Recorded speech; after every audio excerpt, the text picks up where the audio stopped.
Shana Tova, everyone. I want to start by telling you a story, a true story. Several years ago, I went on a vacation to a beautiful beach house on the Texas Gulf Coast. It was a guy's weekend, 4 lifelong friends, no work, no kids, no worries, a chance just to relax and catch up on old times. What could go wrong? On the first day of the trip, we went on our own private fishing trip. It was going to be an awesome day of fishing. Our fishing guide was named Jim, and at first he was polite, courteous, and extremely helpful. He took us to all the right fishing spots. But as the hours went by, things started to change quickly.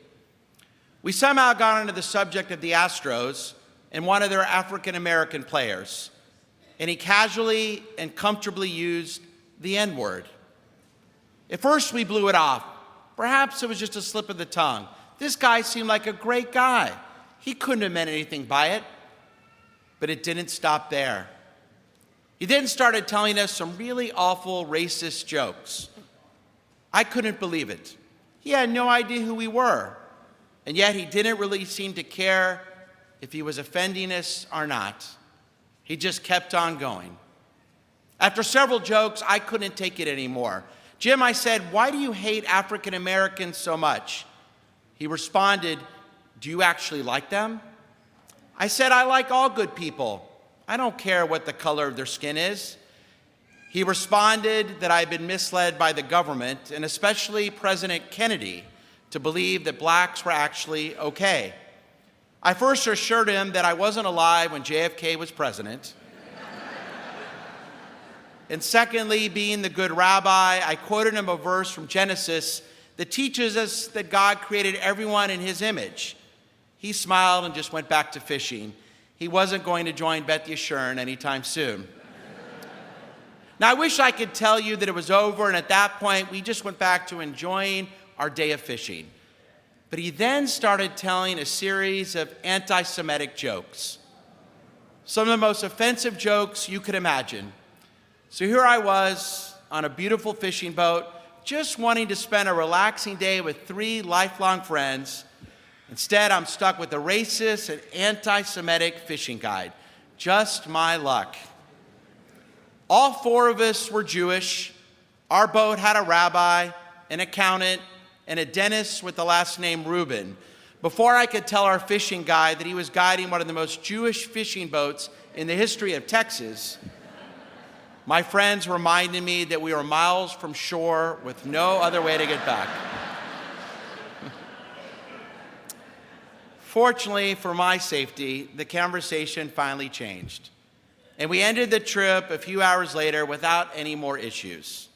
As it turns out, a few weeks later, I was telling a good friend who often fishes about my experience. My friend started to laugh.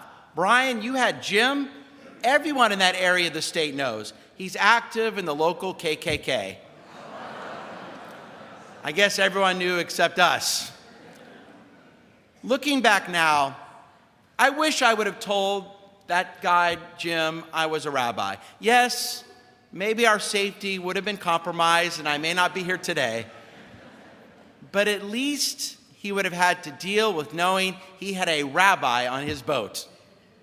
And I also regret something else. I regret something else. Not asking him one question. Jim, why do you hate Jews so much? Do you ever wonder the same? Why do some people out there actually hate us in here? Are we truly that much different than other people? Is there some truth out there that could explain why thousands of white supremacists would march on Charlottesville, Virginia, chanting, "Jews will not replace us"? Why anti-Semitic harassment from BDS supporters aimed at Jewish college students jumped by 70% in the last year, now at the highest level ever recorded? Can there be any type of rationale that could explain why crazed individuals would enter synagogues in Pittsburgh and California to kill innocent worshipers or attack Orthodox Jews in Brooklyn? Is there some reasonable explanation why hate crimes against American Jews have risen by 26% in just the past couple of years, making us, on a per capita basis, the most targeted group in the United States? There is a clear sense that something has changed. That post-war taboo against anti-Semitism has seemed to collapse around us. I feel it. Perhaps you feel it. Nearly 3/4 of Americans today say Jews in the United States are less secure compared to just 2 years ago. We have been hated for so long, been accused of so much. Why is it happening again, even in America? I found an answer in an outstanding book by Professor Deborah Lipstadt entitled Antisemitism Here and Now. I believe it's a must-read for all of us that tracks the long history of anti-Semitism. She makes the following point. Anti-Semitism has always been full of absurd contentions and contradictions. Those on the extreme left accuse us of being wealth-obsessed capitalists who are opposed to the social and economic betterment of the working classes. And those on the extreme right accuse us of being communists and revolutionaries. The medieval church blamed us for killing Jesus, while the Jew-hating philosopher Voltaire blamed us for inventing Christianity. For centuries, we were persecuted for being a minority in the lands of others, but now for being a majority in our own homeland. As Israeli author Amos Oz once observed, the walls of his grandparents' Europe were covered with graffiti saying, "Jews, go to Palestine." Now they say, "Jews, get out of Palestine."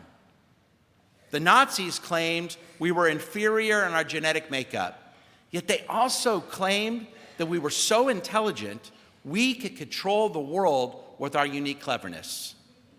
That contradiction in terms, simultaneously inferior and superior, presented no problem for the anti-Semite. Yes, we have always been small in number, but for the crazed anti-Semites of our world, we could compel far more powerful entities to do our bidding. I'm reminded of the old joke. An older Jewish man was once riding on the subway reading a neo-Nazi newspaper. A Jewish friend of his, who happened to be riding in the same subway car, noticed this strange occurrence. Very upset, he approached his friend. "Jim, have you lost your mind? You're Jewish. Why are you reading a neo-Nazi newspaper?" Sam replied, "I used to read the Jewish newspaper, but what did I find? Terrorism in Israel, Jews disappearing through assimilation, so I switched to the neo-Nazi newspaper to make me feel better. It says Jews are all rich, own all the banks, and we rule the world." Like all conspiracy theories, it's always been irrational and absurd to believe that we are all-powerful and all-controlling. But in our postmodern world of unprecedented challenges and uncertainties, in a time of such rapid technological change, in an era when societal norms are being altered in ways that we could have never imagined, anti-Semitism has been unleashed again by those looking for a common enemy to blame for their own insecurities. Anti-Semitism is again the religion of people too lazy to accept the complexity of reality, for people who hunger for enemies, whose imaginary power excuses their own deficiencies. It's for those who, in the face of great anxiety and hardship, would rather create anger and hostility than look for real solutions. It's a natural creed for those looking for a scapegoat. It's again the Jews in Europe, in Israel, in Houston, Texas, you and me. My friends, over the centuries, our people have always survived against all those who tried to destroy us. As they come after us again, is there anything we can do to make sure not only will we survive again, but will continue to thrive, will continue to grow, and will continue to have vibrant, safe, and secure communities. I believe there are steps we can take. This morning, I want to offer just 3 ways, all of us, no matter who we are, 3 ways I believe we can all make a difference. Number 1, over 25 years ago, I went with my grandfather, may he rest in peace, to see the concentration camps throughout Poland. Before I went, I'd have thought I knew almost all there was to know about the Holocaust. I was in rabbinical school. I was wrong. During that life-changing experience, I learned a lot more than I thought I would. It's been said that we must learn about the Holocaust because understanding the unspeakable horrors to which antisemitism can lead is vital to winning the war against it. I believe it's never been more important for all of us to learn more. According to a recent national survey, over 2/3 of Americans have never heard of Auschwitz. Half of Americans could not name a single concentration camp or ghetto. 1/3 of Americans believe that less than 2 million Jews were actually murdered. And these percentages increase even more among millennials. These depressing statistics allow Holocaust deniers and their ilk the opportunity to downplay the extent of the Holocaust. We know their opinions that it did not take place or wasn't such a big deal are delusional. But in a world where more and more people are unaware of what really happened, who will make sure they do know? That is why this upcoming summer, Lisa and I are organizing a mission to Berlin and Poland. And I want you to come with us so we can bear witness together. Please look at this card in your seats today and consider going. Because I believe our experience can change your life. And perhaps more importantly, fill you with the knowledge of what really happened. If you can't go with us, this year, I urge you to go on your own or study more, read more, visit our newly remodeled Holocaust Museum Houston, or the new museum in Dallas, or go to the National Museum in Washington, D.C. Because if we are not armed with the facts in the future, who will stand up against those who dare deny the Holocaust? Number 2, the second step I believe we can take. This past year, as part of our social action initiative, we helped resettle an incredible family from Afghanistan. The father, Rasul, had worked for 7 years helping the United States military. But his work in helping the United States did not go over too well with many of his neighbors. And in gratitude for his service, our government granted the family the opportunity to start a new life here in America, here in Houston. Since last December, our amazing team, led by Rachel Kasoy and Rachel Teachman, have gone above and beyond to help them create a new life. Our volunteers here at Beth Yeshurun furnished their apartment, brought them to medical appointments, tutored them in English. We hosted their first American birthday party, and their oldest son, Muhammad, attended one of our Beth Yeshurun summer camps. They now say we're their American family. One afternoon, I met the father Rasul here at the synagogue, and he said something to me that I will never forget. He had spoken to his father back in Afghanistan, and he was telling him how helpful our synagogue had been. His father had been taught the worst about our people. So his father back in Afghanistan was concerned that his son was now getting help from Jews, that he shouldn't trust us. He told his father that he was wrong. He had now seen with his own eyes that Jews are just like everyone else. We were normal, good, and caring people. He was now telling many more back home the same. While me had made a difference for his family, he was now making a difference for us. We changed a Muslim family's perception of our people forever. Yes, I know it's just one family, but we never know the great blessings that can come from reaching out to others. There are so many people like Rasul and his family out there, many people who have never met us before. Imagine if we all did just a little bit more this year to reach out to them. Yes, it's easy to just believe that all Muslims hate us, or that all those from Asia or from Africa don't care about Jews. So why should I help? But my question is, can we build more bridges to these communities to see for ourselves that they don't all hate us? In fact, many are willing to become our friends. And then we can work hand in hand with them all in the fight against bigotry, prejudice, and racism. Not only is it the right thing to do, more than ever, I believe we need more friendships everywhere and anywhere. Now, number 3, perhaps the most important step of all. In the fall of 1943, European Jews were being murdered by the hour. So a group of 400 rabbis marched on Washington, D.C. They planned to meet President Roosevelt in the White House. The least the president could do was listen to their pleas to use whatever means possible to try to save the Jews of Europe. They approached the White House on October 6, 1943, 76 years ago, this upcoming Sunday. But that day, the president could not be bothered.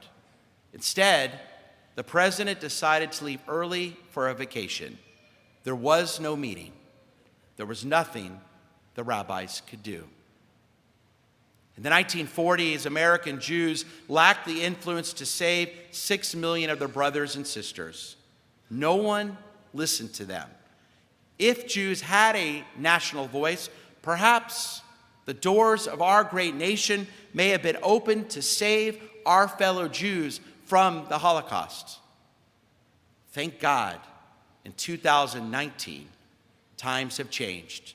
Because since World War II, we as American Jews have decided we can never, ever be so defenseless again.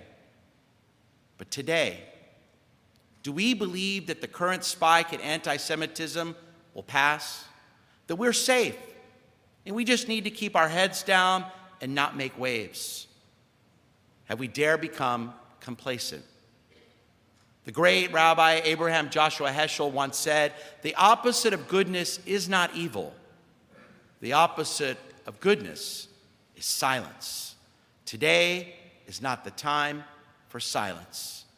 The one choice that I believe is not acceptable during this Jewish New Year is to do nothing. Those great Jew haters of our day and age, they are coming after us. No matter where we live, no matter how involved we are, no matter where we side politically, can we fight them with everything that we have before, God forbid, their ideology continues to grow and has a chance of becoming something even larger than it already is?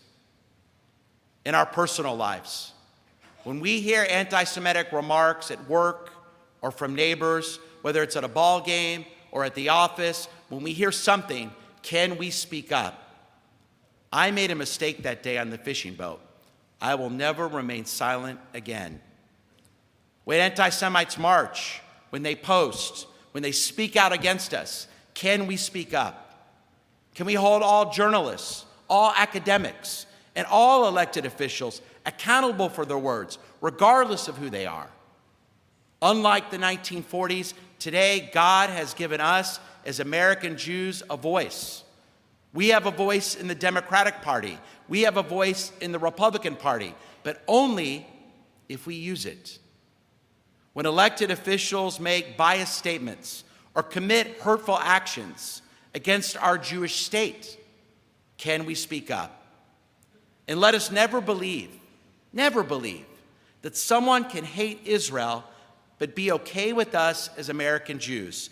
If you don't believe we deserve to have a secure and viable country in our historic homeland, we do not want your friendship.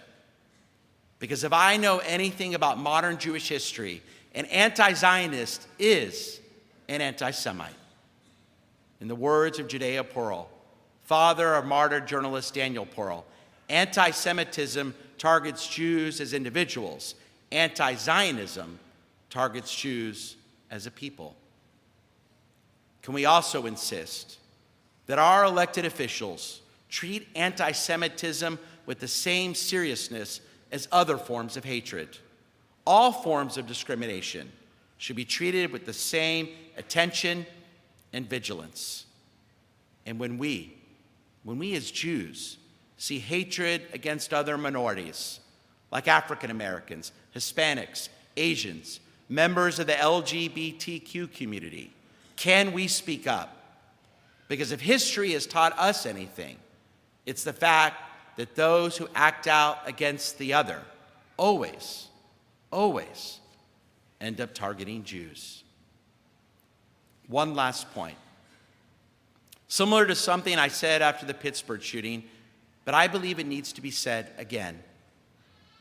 Over the last several years, too often I have seen the political fighting that is happening out there, too often out there, now happening in here. You would be astonished by the level of animosity I see here at Beth Yeshurun, within our synagogue, congregants, people I love and respect, not afraid to speak with such contempt and scorn about others in our congregation just because they politically disagree with them. There's so much venom and viciousness from both sides. The comments people make to me would shock you. They make snide remarks about their fellow Jews just because they hold different political opinions. It needs to stop. We're all Jews, part of the same great family. But like any large family, I know we cannot agree on everything. It would be odd if we all felt the same exact way on every single major political issue. We're entitled to our differing beliefs. It's wonderful that so many of us can be so passionate about our politics. But that shouldn't create such vile and intolerable feelings towards fellow congregants. Because when it does, when we cannot even speak with each other, we only help anti-Semites. This new year, we have true enemies out there. We don't need enemies in here. As we begin another Jewish year, we pray that it's a better one for our people, that there's less hate, less anti-Semitism, less racism and prejudice and bigotry. We pray that everyone, Jews in synagogues here, throughout North America, Europe, and of course in Israel, are safe. But we have work to do. All of us, no matter who we are, no matter what we do, no matter our age, we have work to do. And I believe there are many steps we can take. Can we learn more about what happened to our people so it never, ever happens again? Can we make new inroads and actively cultivate new friendships? And can we be unflinching and unwavering and calling out anti-Semitism when we see it? Can we speak up? It's a serious time. Will we here in Houston, here at Beth Yeshurun, be serious in our approach? Shana Tova.